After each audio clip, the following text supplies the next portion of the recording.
게 아니고요. 이제 스트레칭을 하는 시기, 가장 중요한 시기는 디디기 직전에 하시는 게 중요합니다. 그래서 아침에 자고 일어나셔서 침대에서 내려오시기 전에 침대 위에서 반드시 30번의 스트레칭을 하시고 첫 발을 디디셔야 됩니다. 일상생활을 하실 때도 오래 앉아 있다가 일어서기 전에는 반드시 이 스트레칭을 하시고 걷는 것이 굉장히 중요합니다. 지금 여러분께서는 안동 MBC TV 건강 닥터와 함께하고 계십니다.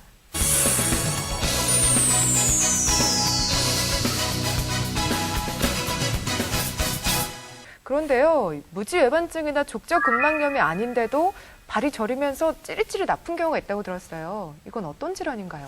예, 그 발바닥 통증을 일으키는 질환 중에서 족저근막염이 가장 흔한 것은 맞지만 이 앞꿈치 쪽이 만약에 아프시거나 이 발가락 저린 증상까지 동반이 된다 그러시면은 지간신경종이라는 병을 한번 생각을 해보셔야 됩니다. 그림을 보시면은 발가락 지자고요 사이 간자입니다. 그래서 발가락 사이에 있는 신경을 지간신경이라고 이야기를 합니다. 이런 지간신경이 굵어지는 병이 있는데 앞서 말씀드렸던 무지외반증 있는 분들도 볼이 넓고 아니면 이제 선천성으로 이렇게 볼이 넓으신 분들이 있거든요.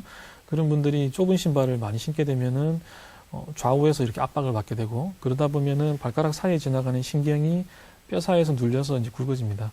이 병은 단기간에 생기는 병이 아닙니다.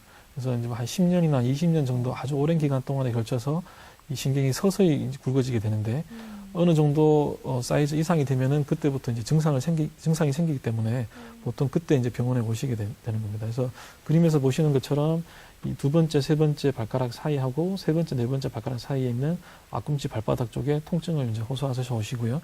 심한 경우에는 발바닥에 감각이 둔해졌다든지 종이 하나 더 떼놓고 걷는다든지 이런 느낌으로 호소해서 오시는 분들 간혹 계십니다. 이 지간신경종은 앞꿈치가 타는 듯이 아프고 저리다고 들었거든요. 생기는 원인은 뭔가요? 예, 앞서 말씀드렸던 것처럼 발볼이 넓으신 분들이 좁은 신발 신는 경우가 가장 대표적인 원인이라고 보시면 되고, 이 엑스레이 상에서 잠시 보시면은 이 발가락 사이에 지나가는 신경은 이렇게 발등뼈 사이사이를 지나가게 되는데 이 발등뼈하고 발가락으로 넘어가는 경계 부분은 뼈가 둥글게 생겨 있습니다. 그래서 뼈 사이 간격이 좁기 때문에 이 부위에서 잘 신경이 눌린다고 보시면 될 것 같습니다. 결국 킬힐이라는 게 발에 여러 가지 문제를 일으킨다는 말씀이신데 그러면 앞서 본 이 세 가지 질환이 혹시 한꺼번에 생길 수도 있나요? 예, 이제 족저근막염이라든지 이제 무지외반증이라든지 평발이라든지 앞서 말씀은 안 드렸지만 부주상골이라는 이런 여러 가지 병들이 거의 이웃사촌인 병이라고 보시면 됩니다. 그래서 하나의 병을 갖고 계시다 그러면 그 다른 병들이 생길 수 있는 그 발병률이 굉장히 높다고 보시면 될 것 같습니다. 킬힐 때문에 지간신경종 앓는 분들도 많이 계실 것 같은데요. 얼마나 많은가요?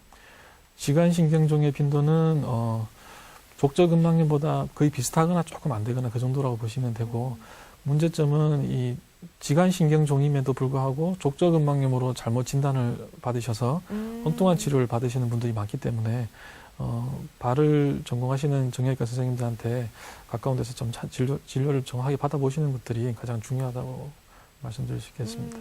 그러면요, 그 족저근막염이랑 지간신경종이 생기는 통증의 위치가 어떻게 다른지 그 차이점을 좀 자세히 설명해 주세요.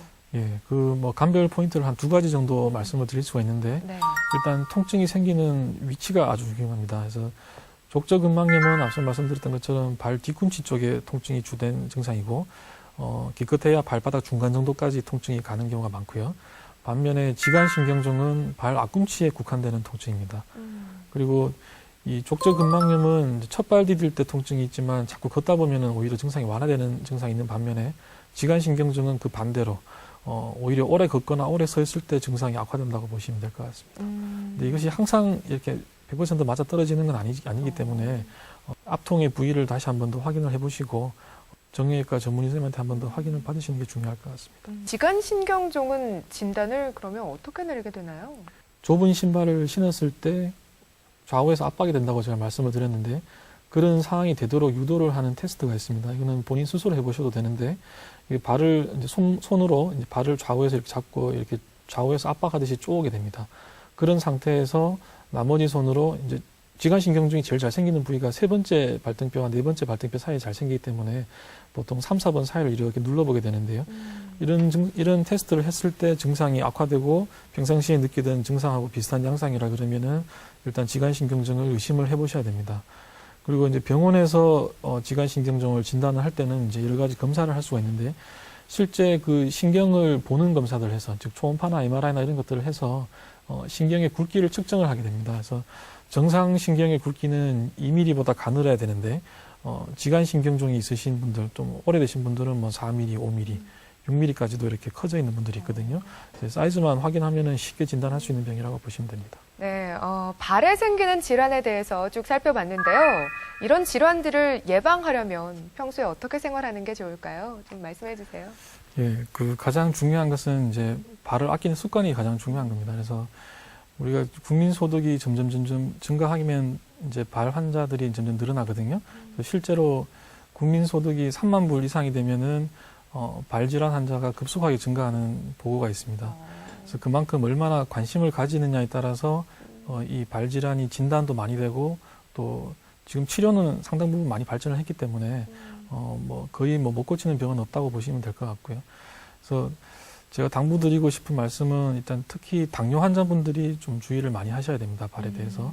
그래서 당뇨가 있으신 분들은 발의 감각이 많이 떨어져 있기 때문에 보통 뭐 온돌방을 갔을 때 이제 뜨거운지 모르고 계시다가 화상을 입으시는 분들도 있고 또 이 신발 속에 작은 뭐 모래알이나 작은 돌 조각이 들어갔을 때 이런 것들이 있는지 모르고 계시다가 집에 와서 신발을 벗고 보니까 상처가 생겨 있고 그런 경우에 이 상처가 잘 조절이 안 되고 더 커져서 이제 심각한 문제를 일으키는 경우가 많기 때문에 일단은 감각이 둔할 수가 있으면 항상 눈으로 들여다보는 것이 아주 중요한 포인트가 되겠습니다. TV 건강 닥터 지금까지 대구 W병원 족부질환 전문의 윤현국 과장과 함께 발에 생기는 질환에 대해서 알아봤습니다. 과장님 오늘 좋은 말씀 감사합니다. 감사합니다. 평소 자신에게 맞는 신발 신으시도록 하셔야겠고요.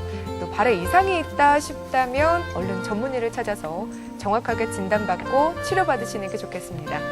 다음 시간에는요, 평균 수명이 늘어나면서 결코 무시할 수 없는 질환, 바로 암이죠.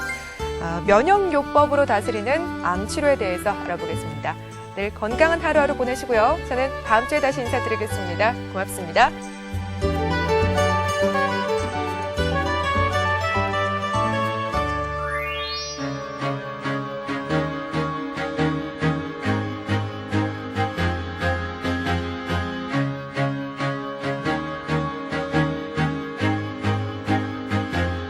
I used to rule the world, seas that rise when I get